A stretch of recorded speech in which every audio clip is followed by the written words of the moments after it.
Now, detonate the reality bomb! I will build a great, great wall. Some alien race to come down and threaten us. Is the singularity near? The truth is out there. The military-industrial complex. The 7 mountains of the influencers of culture. To be as gods, you know. Change has come to America. Catapult of propaganda. From a secure location on top of the ridge in the heart of the beautiful Missouri Ozarks, this is A View from the Bunker. Now, here's Derek Gilbert. There were giants in the earth in those days. Many of us Christians think that that is a fringe subject when it comes to the study of our faith, but in fact, we are finding as we study more about ancient history and cosmology that it is central to the narrative of the Bible and the supernatural war in which you are deployed. Welcome to A View from the Bunker. I'm Derek Gilbert. Thank you for watching at the YouTube channel, youtube.com/Derek Gilbert, or if you're listening at whether it's vftb.net, Spreaker, Stitcher, or wherever else fine podcasts are sold, we thank you for joining us today. Our guest is a gentleman who has been studying the giants of old for quite some time, did his doctoral dissertation on the religious history of a site at the foot of Mount Hermon, which, of course, if you've been listening to this program or watching this program for any length of time, you know was where the Watchers descended in the days of Jared and began their plot to corrupt humanity.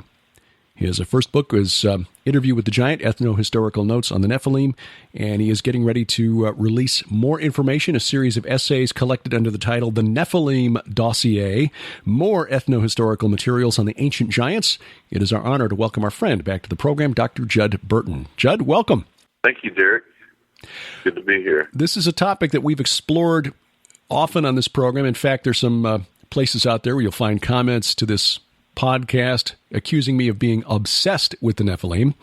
I don't call it an obsession, but the more I study this topic, the more I realize there is an importance to the Nephilim and the Rephaim, who I believe are one and the same, and biblical theology than we ever realized before.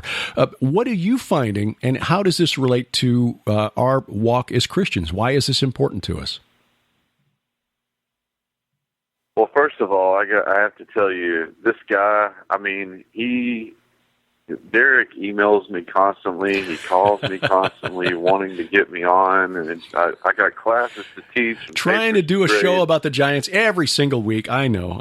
Every single week. It's like I'm his personal consultant on the issue. I'm kidding. I'm having fun. We're drinking our coffee. We're drinking our tea, enjoying the simple pleasures. Yeah. But getting back to your question.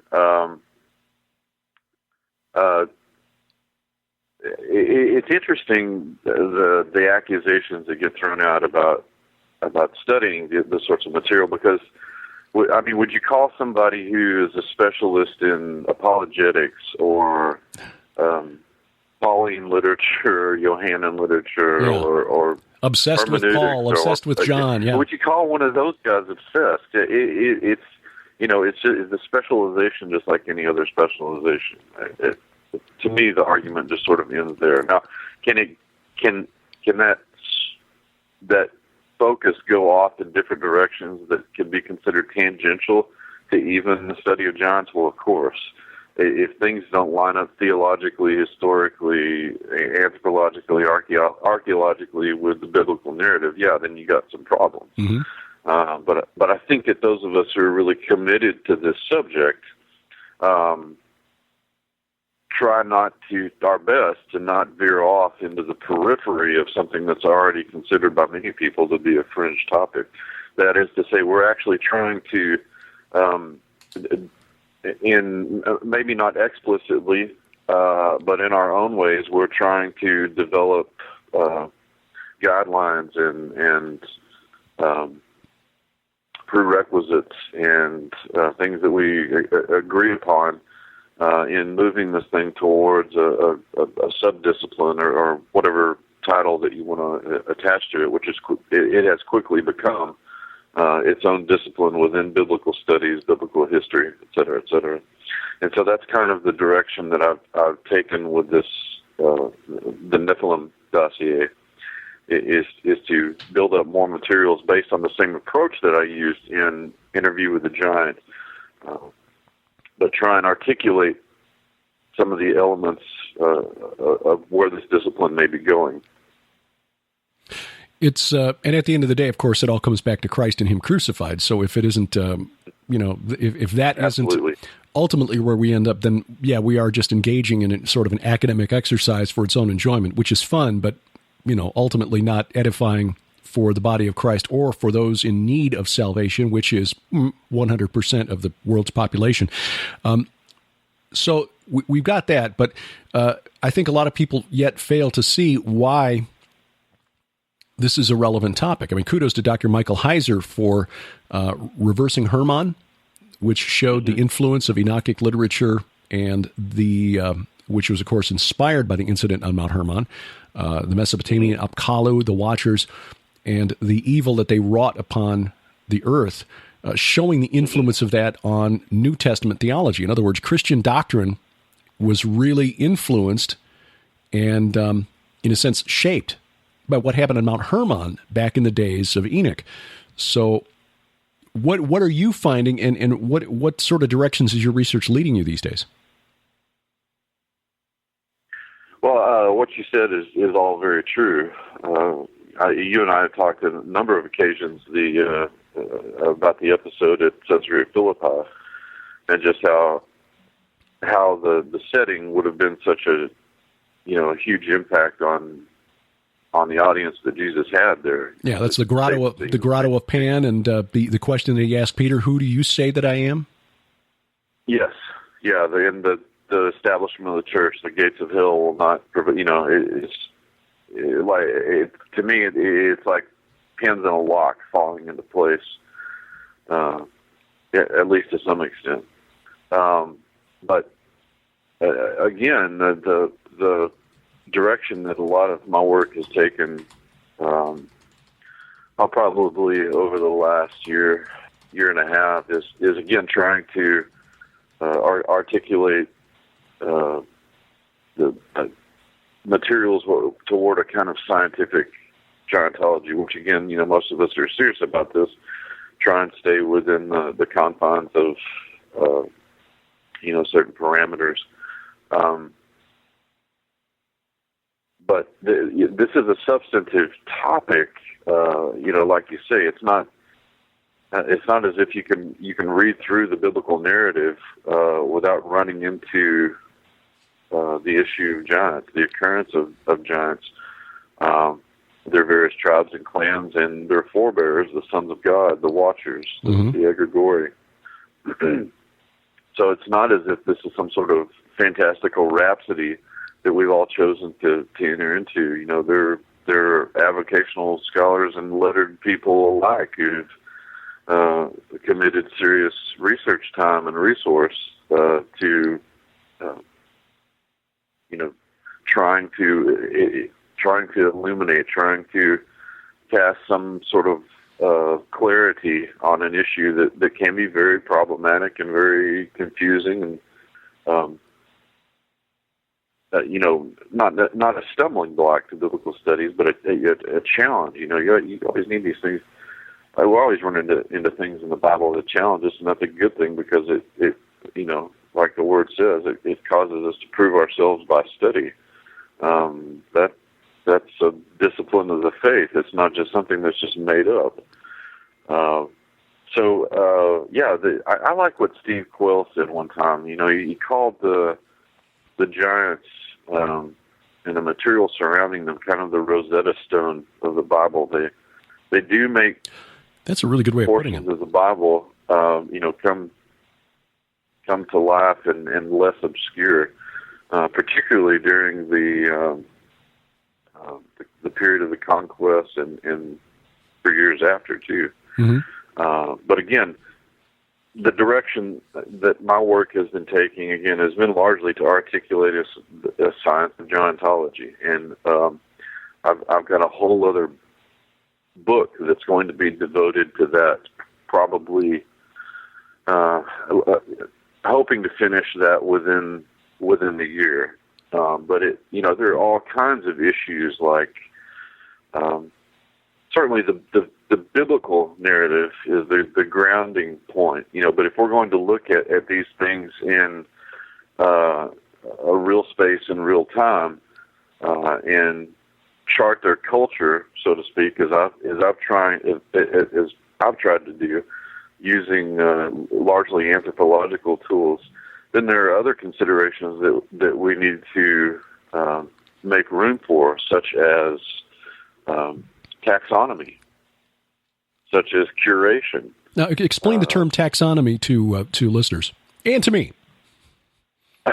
Well, taxonomy is the scientific cataloging system that we've developed over the last 300 years or so for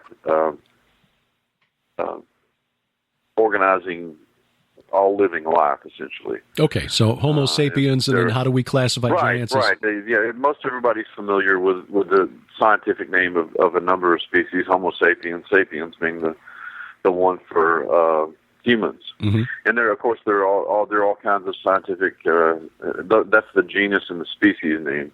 There are all kinds of designations for all plant and animal life that you could possibly imagine. I suppose you could say that Adam was the first taxonomist. He was given the job of naming animals, but in terms of our modern system of taxonomy, the one that's used by academia, that really goes back to a fellow by the name of Carl Linnaeus. He sort of developed this system that we have today, and we continue to use it. And it's handy, but again, there's part of the questioning here. Part of the investigation should be, ostensibly, if we produce through archaeology physical remains and we are able to discern from their physiology, their morphology, let's say a number of different variations on a theme, mm-hmm. To just use vernacular, where do they fit into the fossil record? Where do they fit into, can they fit into the fossil record? Well, I guess that's a bigger question, and that leads to the question I was going to ask you about taxonomy. The Latin names, the scientific names that we give to creatures are based on what we can observe, either living or dead specimens, and yet to this point, there hasn't been there haven't been any agreed upon specimens that we can classify as separate species, any separate giant species. So, right. how do we develop a taxonomy for something that we have not yet recognized, or at least there's no scientific consensus that these things even exist? Well, again, we're almost in. I read an article the other day about exoarchaeology or xenoarchaeology, which is the hypothetical science of archaeology on other planets. If we send out an exploratory expedition to some other planet, ostensibly one of the crew members is going to be an anthropologist, archaeologist, and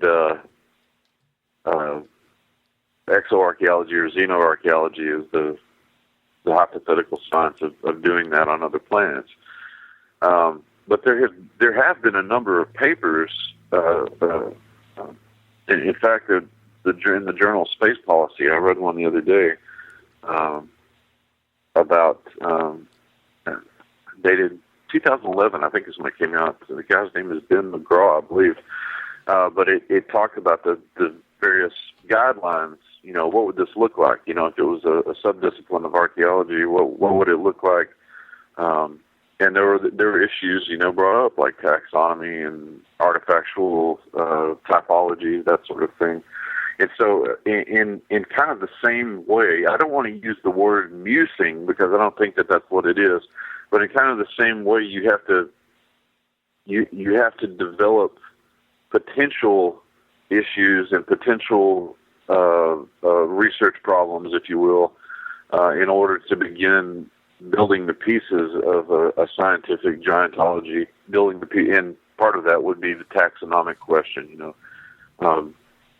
It may require an entirely new, thinking of how we would apply taxonomy to something like giants, because, again, ostensibly, depending on what generation of giants they are, they're going to have this more, they're going to have a stronger supernatural component, because of their pedigree. Mm-hmm. Well, now let's dig into that just a little bit. And by the way, just as a quick aside, I think it's funny that scholars, mainstream academia, are willing to consider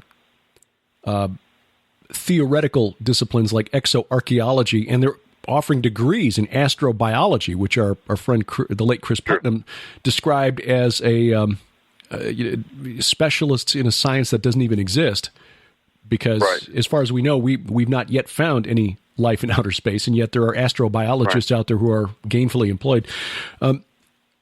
What do you mean when you say generations of giants? I mean, I've dug into the Book of Enoch a little bit and found the new, the Hermenia translation by George W. Nicholsburg to be really helpful. He's great. Yeah, he's fantastic. Haven't dug into his commentary yet, but his translation of the Book of Enoch is phenomenal, because he collates the existing texts, of which there are many that have been found on various parts of the planet, and put them together into one new translation. Doesn't substantially change things, but one of the things that is different from the old R.H. Charles translation that most of us are familiar with is the identity of different generations of giants, including something I'd never heard of before called the Eliud.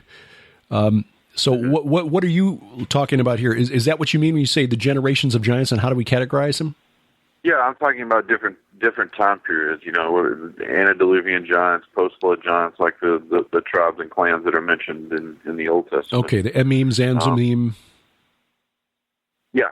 Anakim, and so forth. Yep, exactly.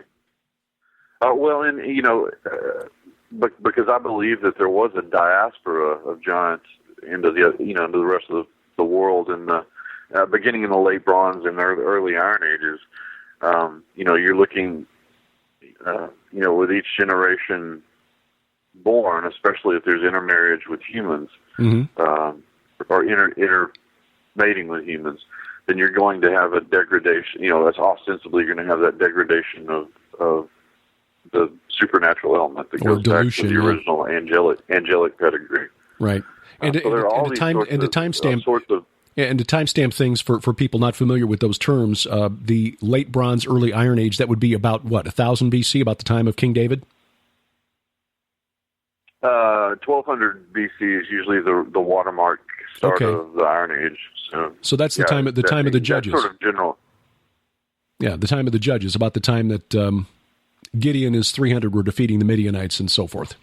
Right, yeah. And listeners can sort of look at since Goliath was one of the last ditch attempts to try and destroy the bloodline of the Messiah. You can sort of look at that as the kind of the signal for giants to clear out. You do see a number of waves of diasporas even before that. Yeah. And by the way, I ask about the timing there because I know this is something I had to learn as I was researching the Great Inception. I had to go back and keep looking it up again and again and again and again until I finally got it. Bronze Age. Okay. Somewhere. And as you can see, I still got it wrong. I was off by a couple hundred years. So anyway. Well, generally speaking, you were right. But the watermark date that I always use is 1200 BC. Okay. Which coincides with the Sea People's invasion, by the way, which is the Philistines and their allies basically coming from the Aegean, which is the sea between Greece and Turkey, and destroying the Hittite Empire, destroying Ugarit, which was that Amorite Canaanite kingdom on the coast of Syria, from which we get so many texts that have been so helpful. Right. There was a big shakeup in the Aegean with the decline of Minoan civilization. Right. The explosion on Thera changed everything in the Aegean, and as the Minoans declined, the Mycenaeans sort of stepped in, and when their time they enjoyed the Trojan War they're spoiled from the Trojan War for a little while, and then here come the sea people. Yeah, and established the Philistine colonies down there in the Gaza Strip, basically Gaza, Ashdod, Gath, and it's not coincidental that in the wrap-up, sort of the summary of the conquest of Canaan in Joshua chapter 11, they focused their attention on the Anakim, who were one of the Rephaim tribes, who come from the Nephilim, according to the spies, Numbers 13:33. Sure. So, yeah, that was significant, and significant, too, that they mentioned that nowhere in Israel were there any of the Anakim left, only in Gath, which, of course, is where Goliath came from a couple hundred years later, about 400 years later. That's right. Yeah. That's right. But it was the Sea Peoples were they were Jack Sparrow and his crew. They're a bunch of ne'er-do-well pirates. But that's a transitional period for a lot of things in the ancient world. Yeah, and the Trojan War, which a lot of us think was just mythical, apparently now a lot of scholars have come to believe, okay, no, there was a real deal there. That was on the west coast of what is now Turkey. At about that time. Yeah. There's not only the Troy has been decades found of archaeology that's been conducted, but we actually have Hittite records that mention by name some of the prominent figures in the Trojan War. Yeah, which is phenomenal. I mean, it's incredible. Yeah. And that's one of the themes I'm exploring in my next book, the overlap. If you were to draw a Venn diagram, Greek mythology and Canaanite cosmology and Sumerian cosmology, there's a lot of overlap between those three. Oh my, yes. Yeah. A lot. Yeah. Well, now let's talk about that a little bit, because I think most of us are the product of education that was based on the assumption that what the Greeks and Romans adopted as religion, their mythology, and it's usually taught to us in high school, or at least it was for me, as though it was just like Aesop's fables. Okay, these are the stories Greek and Roman moms and dads taught their kids to teach them to be good. No, it was their religion.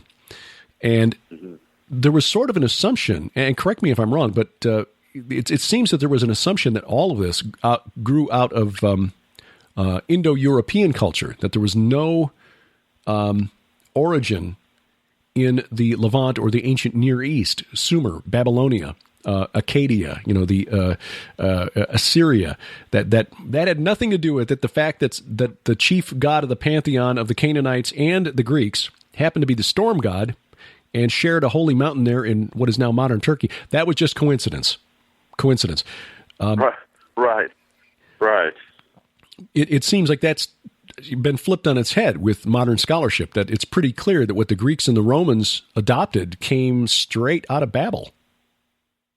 Sure, and ultimately, I don't know that the Indo-European material and the Near Eastern material need to be mutually exclusive. Because, no.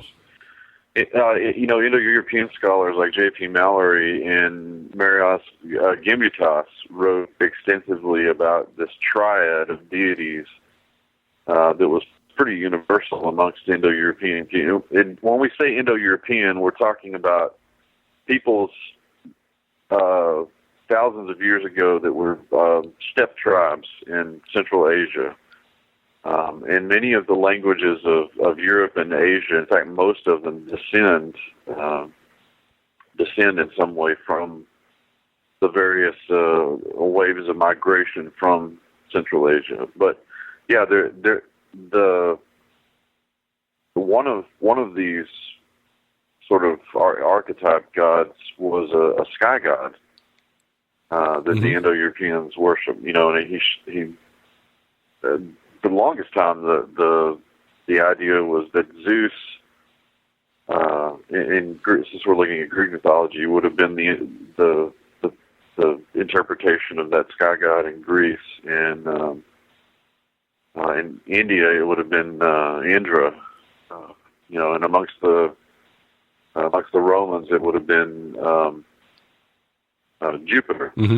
But in terms of the Near Eastern influence is there as well. If anything, it was confirmation that they were all worshiping the same original gods.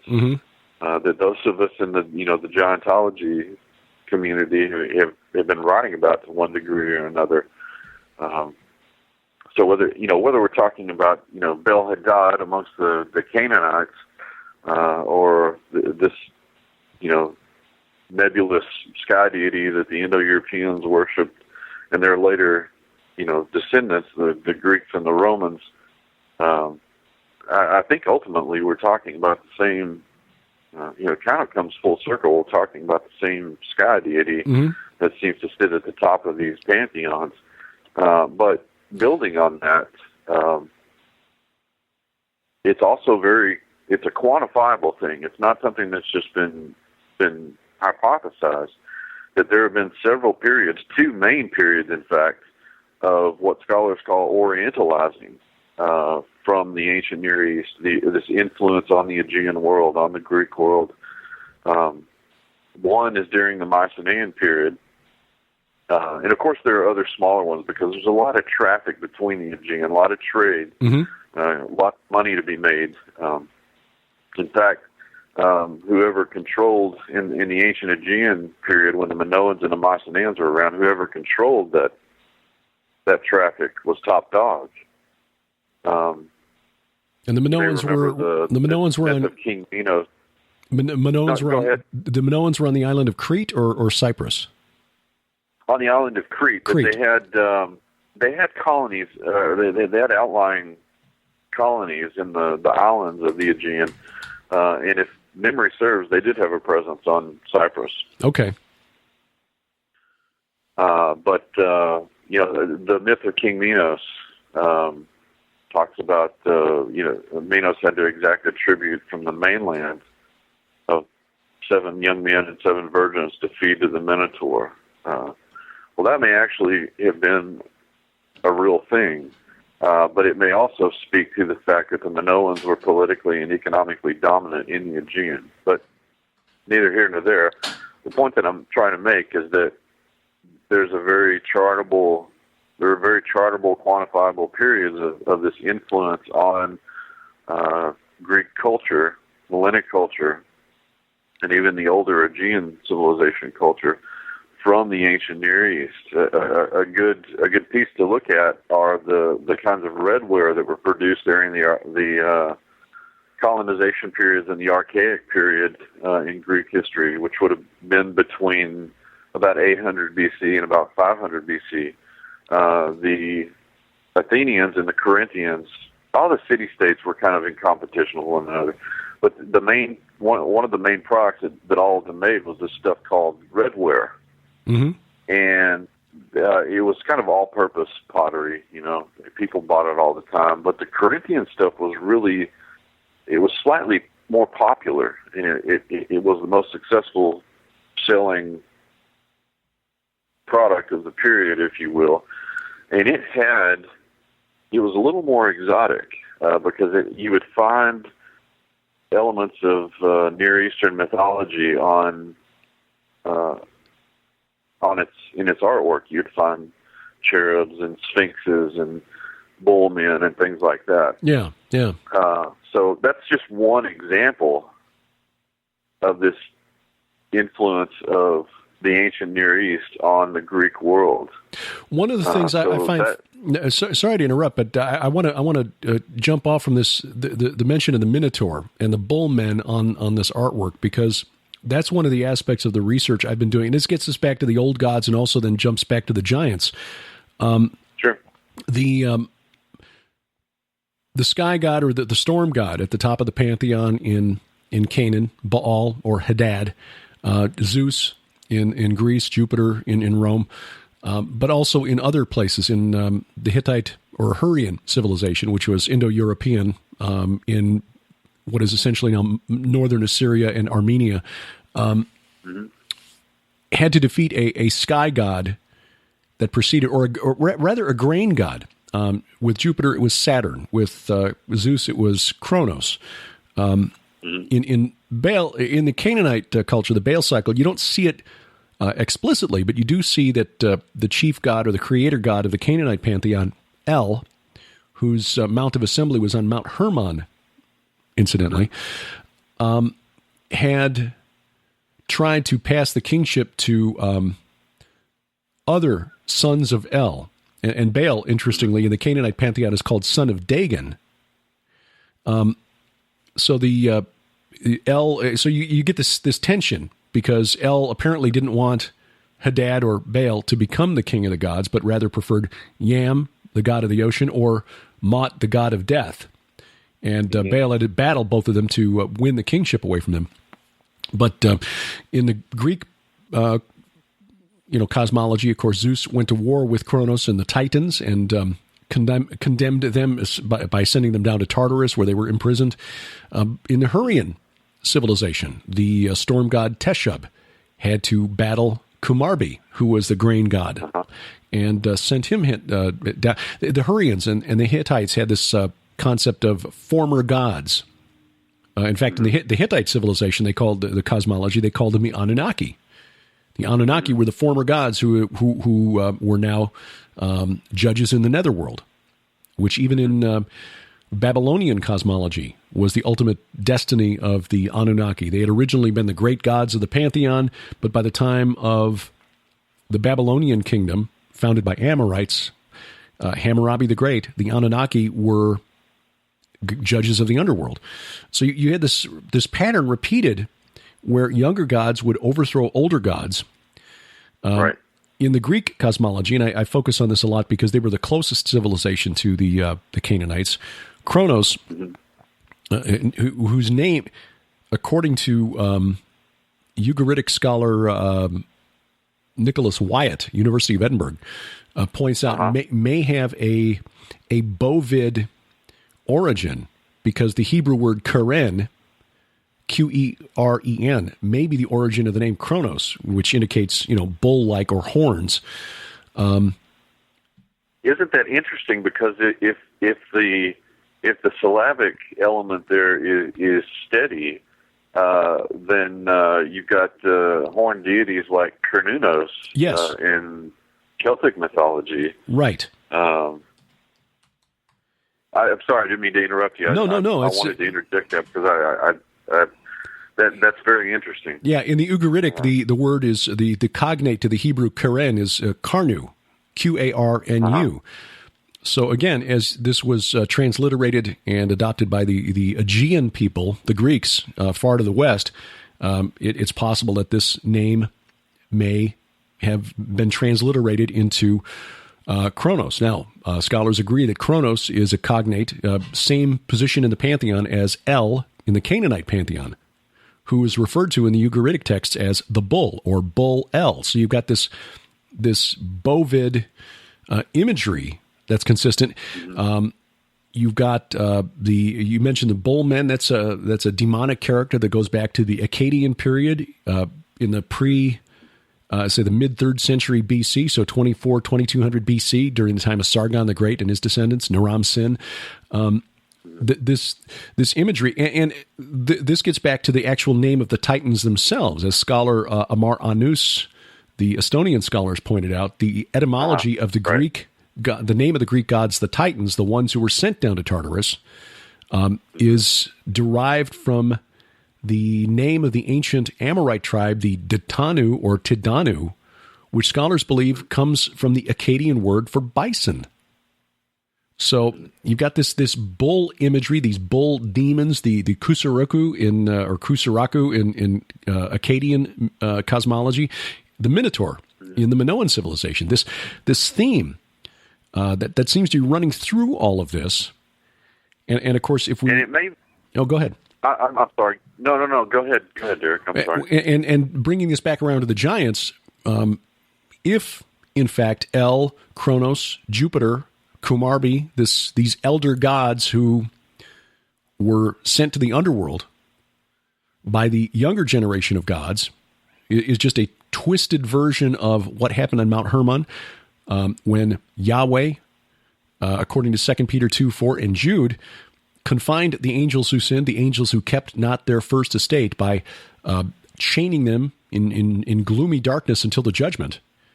Then Kronos, the leader of the Titans, may have been Semyaza, the leader of the Watchers, who descended on Mount Hermon and corrupted humanity by taking wives from the daughters of men and fathering the giants. And yet the memory of these older gods, could this be? I mean, this bovid imagery, why in the ancient Sumerian cylinder seals and all of their iconography, all of their gods are shown wearing these helmets with multiple sets of horns? I think I make no bones about being an old Earth creationist.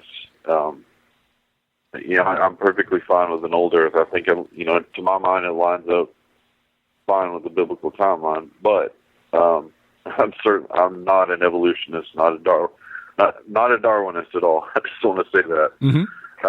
But I think the imagery that's when we think of a bull, down here in Texas, we know our bull. We got a few of them here I'm sure you do. It's basic Americana, right? We know cattle. Yeah. But these bulls are these rowdy, rambunctious, ferocious creatures. But the association of the bull, the kind of power and potency that these ancient, in fact, prehistoric peoples, if we're talking, if the events on Mount Hermon go back to prehistory, which I believe they do, the bovine that people were originally thinking about in terms of association with, the whatever name we want to give him, Kronos or El, or may go back to not the kind of domesticated cattle that we know, but something called the aurochs. Yes. Which was a late Pleistocene, early Holocene wild cattle, and these things were huge, big, really big. Yeah, and they were still around. Yeah. They were still around into the early historical period, the 3rd millennium BC. That's right. Yeah. So in the times, that's why I say they were present in the Holocene, but they were certainly more abundant in the late Pleistocene with all the other. But it was one of the last megafauna. There are sites like Çatalhöyük in Turkey, mm-hmm. in which this imagery is prominent, and not just in the little temple complex that they have there, but these were symbols that people brought into their domestic sphere. They had these huge head renderings of these prehistoric cattle, mm-hmm. aurochs. So to my mind, I mean, this is the bovine that these people are associating with the older deities. Yeah. But the average from Britain to India, the symbol of this creature associated with these older gods. Say that 10 times fast. Yeah. It would be the aurochs in cultural memory. Yeah, and the average size, based on skeletons that have been discovered, at the shoulder, your bull would run from about 61 to 71 inches. That's about 5'1" to 5'11" at the shoulder. At the shoulder, that's right. Yeah, so that's huge. We're talking about 1,500 pounds apiece, and in the late to middle Pleistocene, they're saying that these may have gone as much as 1.5 tons. Yeah. So, lots of steak, lots of hamburger. Assuming you could bring one of those suckers down, which clearly our ancestors did. Otherwise, they'd still be around. But anyway, that was that's the thought. So, bison. I just said bison because aurochs is not something we're as familiar with. But right, that's the origin of the Akkadian word Ditanu, which was the name of this tribe, from which the Greeks got the name of their old gods. Now, do I believe the Canaanites and the Amorites who claimed descent, because the Amorite kings like Hammurabi claimed descent from this tribe, do they actually believe that they were descended from the Titans, the Watchers? Maybe they thought they were. I don't know that they physically actually were. I don't even go there in my book because there's no way to prove it or disprove it. But they thought they did, and that's kind of the point. And that's important because that's the intellectual history there. Right. It's what I tell my students about Rome. You know, when we're reading Livy or something, they're fascinated to learn that the first king of Rome was actually named Romulus, and you're probably looking at a mythologized real king who, in my opinion, was, you know, had this semi-divine nature. Mm-hmm. But at any rate, what was important about early Roman mythology to the Romans, and you know, by way of analogy to other ancient peoples, is even if we can't prove some of these direct links, it's still crucial, in fact, still very important that these peoples believed it. Right. It was at the core of their very culture, their very existence. So, and it's that belief. You know, there have to be nuggets of historicity there, even through the medium of mythology. Right, and it's that belief that was the reason that God declared the Amorite or the Anakim, the Anakim and their related or allied Amorite tribesmen in the hill country of Judah and Israel, Karem, dedicated or devoted to destruction, because they were totally sold out to this idea that they were literally descended from these old gods. And as I found, and as I'm sure you found in your research, they were performing rituals, at least at Ugarit, which was about the time of 1200 BC, again, this time when the sea peoples were destroying everything. They were performing rituals to summon the spirits of these Rephaim, mentioned specifically in the text, the Rephaim, and the Council of the Datanu, the Council of the Titans, summoning them in necromancy rituals to bless their kings. So it's not certainly. I mean, and now we're doing the same thing with our techno-sorcery, whether you were talking about the Babylon workings or in my opinion, CERN, too. So it's I don't know where that came from. There's a footnote to that, but it seems to me to be the same kind of mechanism. I like that. Techno-sorcery, techno-Gnosticism. Make a note of that. We just trademarked that, by the way. Thanks to technology, we can do that online. That's right. It's phenomenal, and the internet has made it a lot easier to do this type of research. There are tools out there and texts out there, academic papers available to us that years ago would have required physical travel to university libraries and hours of research of digging through physical texts. Whereas now, thanks to electronic texts, scanned papers, and so forth that are searchable, we can go through this and do this much quicker. So it is a blessing, and maybe it's because time is growing short that God is making these tools available to us. But the influence of these people and what they believed, the Amorites, who really set the table for Near Eastern culture from the time of Abraham through the time of Jesus. I mean, this was driven home to me just the other night. I was working on the book and realized, wait a minute, why did Jesus ride a donkey into Jerusalem? Well, it's because in Amorite culture, and even though the Amorites hadn't been relevant, their descendants still were, the Phoenicians, the Arameans, the Arabs, the Chaldeans, but the Amorites themselves had kind of shuffled off out of history about the time of the Sea People's invasion. You don't find them mentioned anymore except in historical contexts. But in the Amorite culture of the second and first millennium BC, kings did not ride horses. They weren't riding noble steeds like knights in shining armor. In fact, there's a text that was found from Mari, which was a kingdom on the Euphrates River that was destroyed by Hammurabi of Babylon around the time of Isaac and Jacob in the 18th century BC. And this court official is telling the king of Mari, my lord should honor his kingship by only riding in chariots or on donkeys. My lord should not ride on a horse. Okay. Donkeys were essentially a sacred animal to the Amorites. And so riding on a donkey and a donkey colt was actually, yes, it was Jesus showing humility, at least from our 21st century perspective. But in the context of the first century, where the influence of the Amorites was still remembered, it was a very clear signal. Hey, here comes the king. certainly. So this is a thread influence that extends all the way through the Bible, and I know we've only scratched the surface here, but in the interest of trying to keep these to a manageable length, I don't want to go too much farther,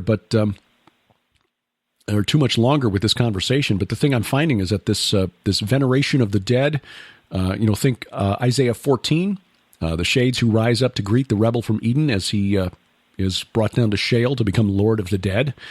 The importance of these necromancy rituals to the pagan neighbors of the Israelites.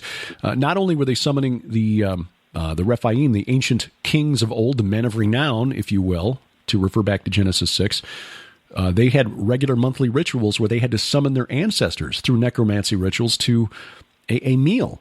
And if they didn't, the ancestor spirits would get mad and make life hell for them.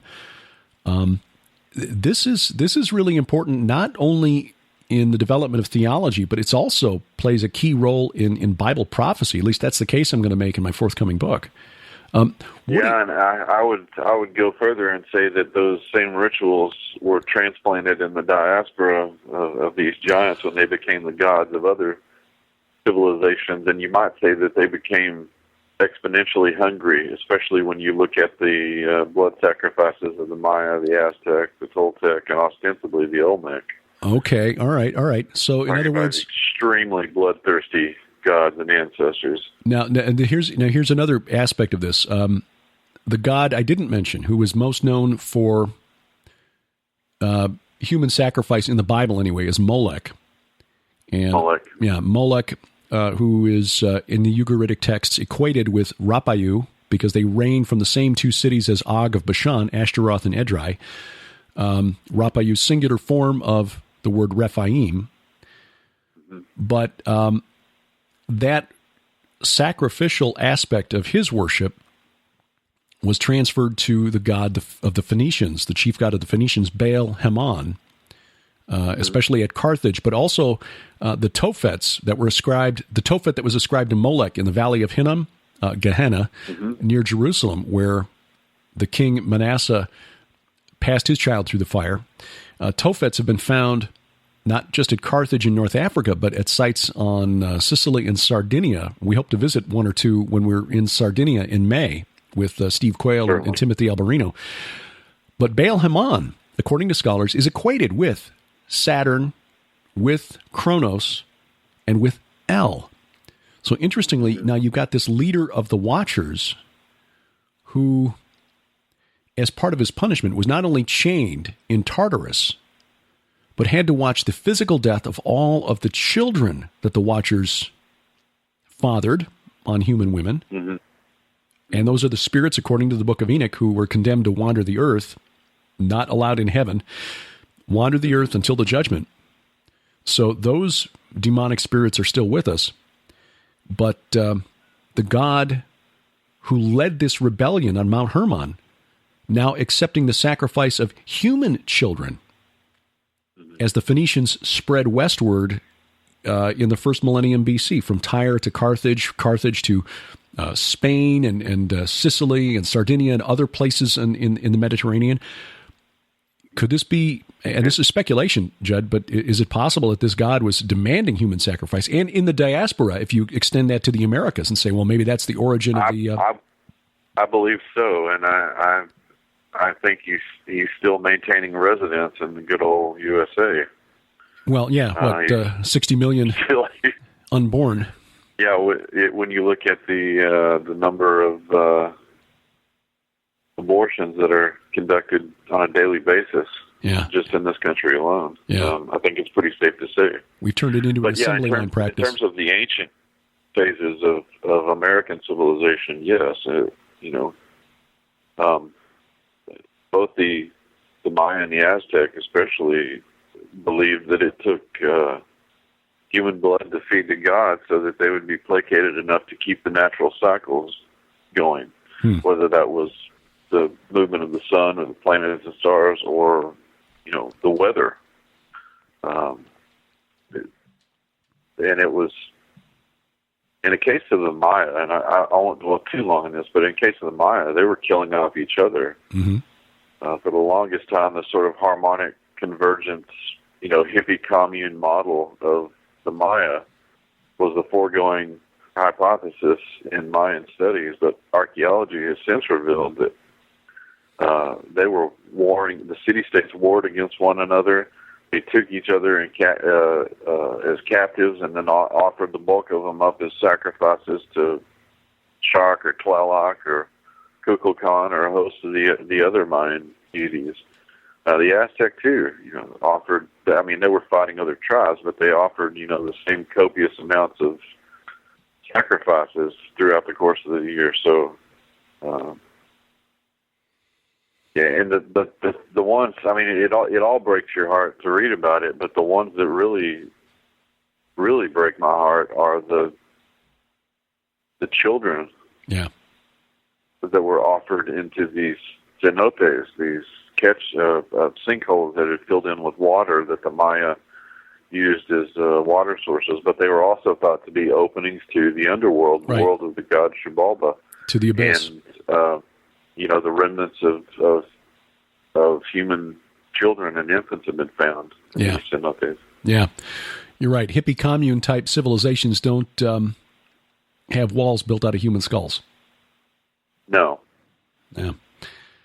Well, it's there's an awful lot to dig into here, and I know we've only scratched the surface and kind of wandered around a bit, but that's kind of what we do when we talk. So you viewers and listeners, hope you follow along and appreciate the conversation as much as I enjoy talking to Judd, because we just bounce ideas back and forth, and I made a bunch of notes here while we're talking, things to make sure to go back and research and include in the book before I get this written. But we're just talking here. We're just drinking coffee and drinking tea, and the rest of you are just along for the ride. That's right. I've got tea here as I'm trying to get toward past the tail end of the cold here between last week and this week. But there's a lot of there, and the thing that is most amazing to me, Judd, is that this information, for the most part, has been available for the better part of the last 30 or 40 years to secular scholars. And yet they're either so close to the trees that they can't see the forest, or they're just not willing to look at this through a biblical lens and see how it relates to true cosmology. I mean, the one true cosmology that governs the world and the universe in which we live.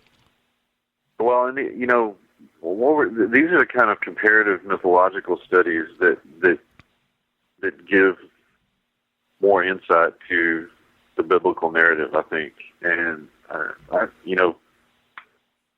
I'm gratified to see your work, everybody else's work in this field.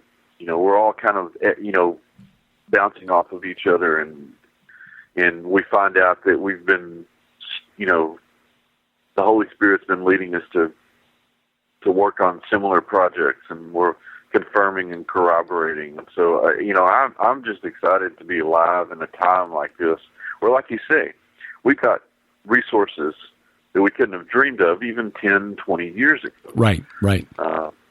So, we're all producing, we're all in the field, we're all embedded, we're all producing, new intel all the time. Yeah. Well, where will people be able to find the Nephilim Dossier, more ethno-historical materials on the ancient giants? I should have that ready it should be ready in a couple of days, and it'll be on my bookstore site, the Lulu site, lulu.com, but it'll also be available on Amazon a couple of days after that. And I have a lot of stuff actually coming out this week as well. People can go to my sites, burtonbeyond.com, the Institute of Biblical Anthropology, TIOBA.org. They can go to my Twitter, Facebook, and get information on all this stuff. But I have a considerable amount of material. I have several anthologies that I'm going to be releasing, essays in history, essays in anthropology and archaeology, and 2 books which listeners will probably be more interested in, one in biblical studies and one in religious studies. I've also got a book on witchcraft coming out this week called The Book of the Gray. Oh. which we probably could have made a whole other show out of. Sure, yeah. Some really what I hope will be edifying and helpful study materials to people. In some cases, these works are the product of years and years and years of research projects, and I've just had the opportunity to put the finishing touches on them and get them out. So there's going to be the word that I used with you, I think, was a big intel reveal. So there's going to be a lot of stuff.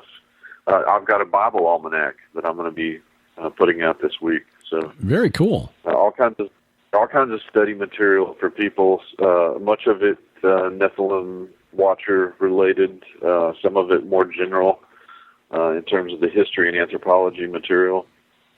But my advice to people would be: watch my sites, watch Twitter, watch Facebook. There's going to be a lot of stuff available for people. And actually, I've got a special right now.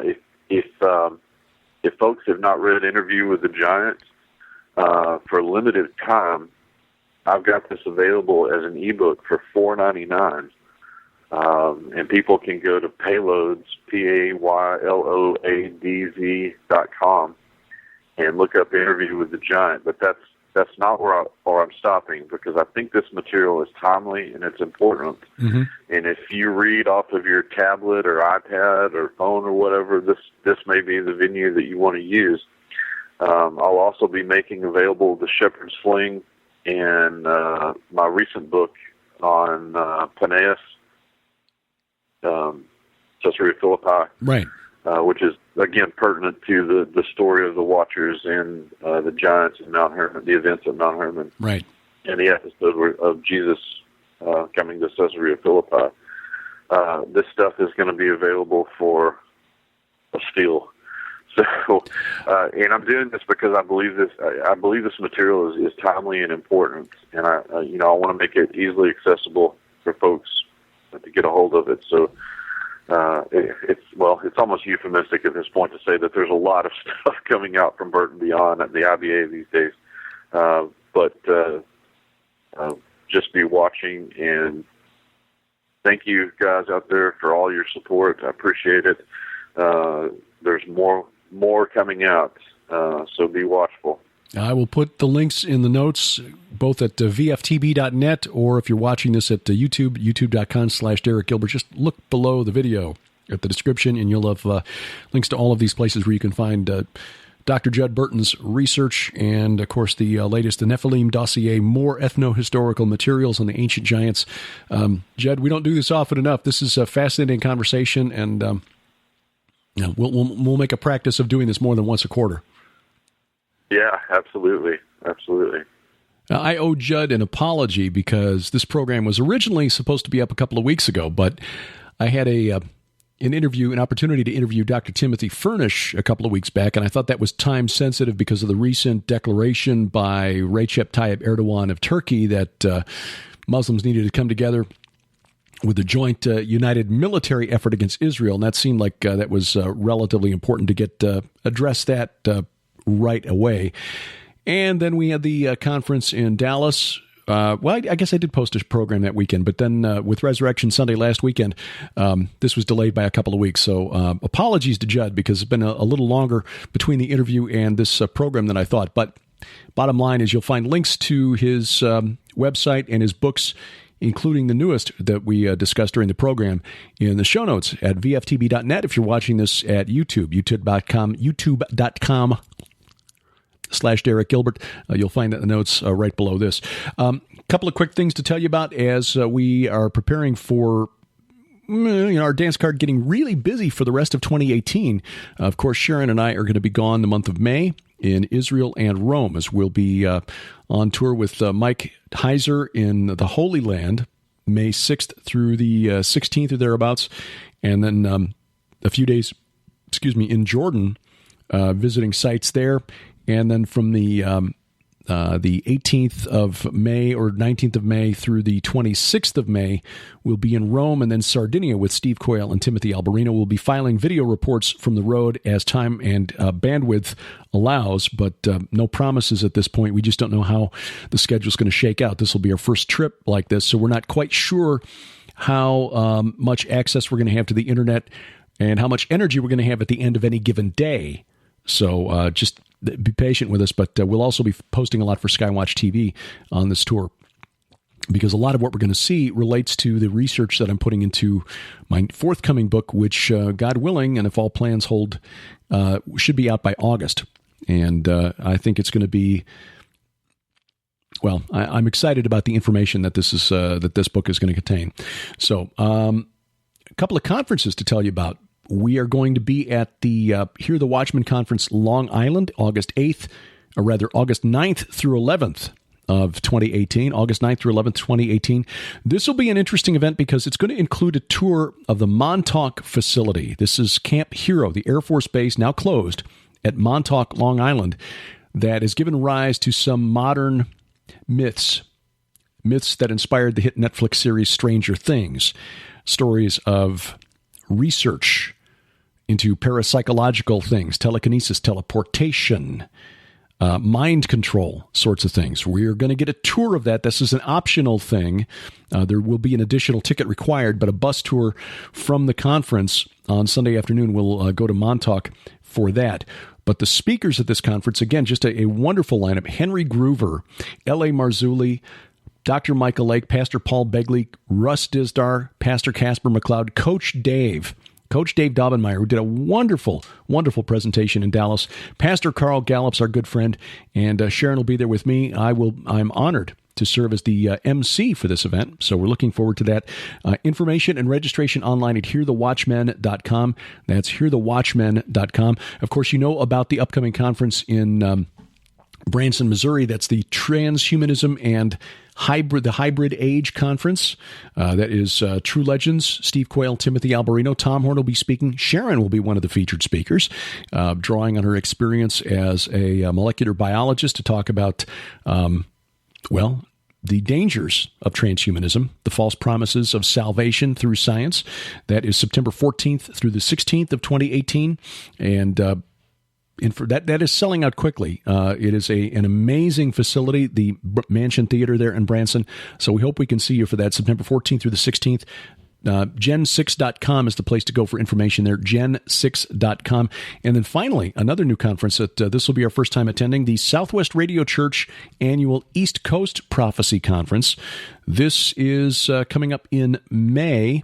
And let's see if I can bring the information up quickly here, which I thought I had available, but I did not. There we go. October 18th through the 20th. October 18th through the 20th, I'll be speaking there. Sharon will be with me, of course.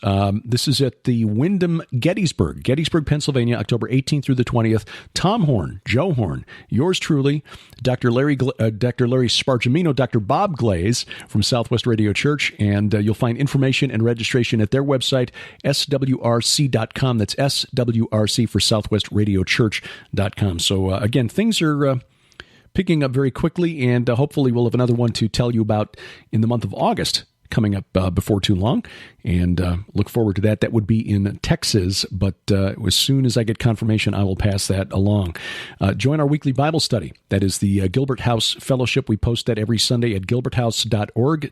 Gilberthouse.org. That's an audio study, about an hour long each week, as Sharon and I go through the Bible in chronological order. We're in the book of Ezekiel now, which is fascinating and has got many, many layers.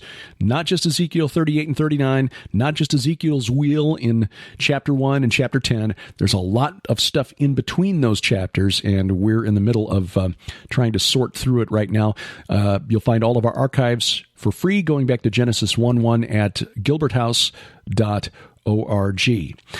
Please give us a like at Spreaker, at iTunes, at Facebook. We got a Facebook page for this program. It's facebook.com/view from the bunker. We're online at Stitcher as well. You can give us a thumbs up there and a rating.